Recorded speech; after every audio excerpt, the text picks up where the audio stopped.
હાલો friends, આજે મેં ફ્રેન્કી બનાવી છે. ચાલો ફ્રેન્કી કઈ રીતે બનાવી એ હું આજે તમને શીખવાડું. હવે આપણે ફ્રેન્કી બનાવવાનું શરૂ કરીએ. તેમાં કેટલા સામગ્રી જોઈએ તે બતાવું છું. બટેકાનો ઓલી પેટીસ કરવાની, પછી કોબી, ગાજર, કેપ્સિકમ તેને સાતળી નાખવાના, અને ચીઝ નાખવાનું, પીઝા ચટણી ઉપર રોટલી ઉપર લગાવવાની. અને રોટલી મેં પહેલેથી તૈયાર કરીને રાખી છે.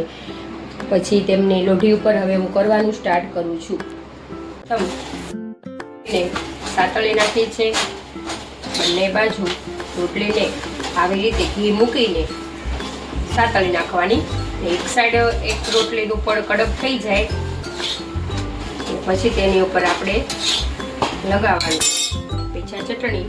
એને મારી જાતે ઘરે બનાવી છે, જૈન, એટલા માટે હું આ રોટલી ઉપર રહી છું. પછી તેની ઉપર બટેકાની કટલેસ મૂકવાની. તેની ઉપર કટલેસ મૂક્યા બાદ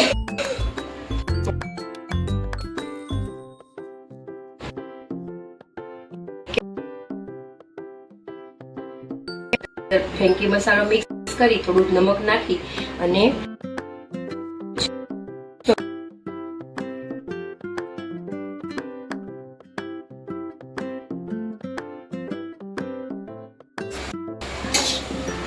બંને સાઈડ રોટલીને ફોલ્ડ કરી નાખવાની. પછી ધીમા આંચે તેને ગુલાબી કલરની થાય ત્યાં સુધી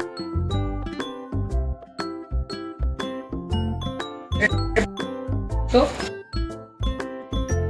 ઘી ફાવે છે એટલા માટે અમે ઘી લગાડીએ છીએ. જેને જે રીતે ફાવે એ રીતે લગાડી શકીએ.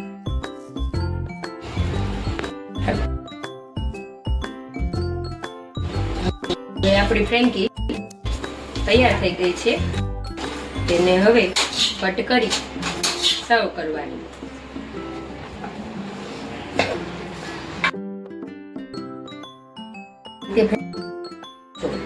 જય સ્વામિનારાયણ.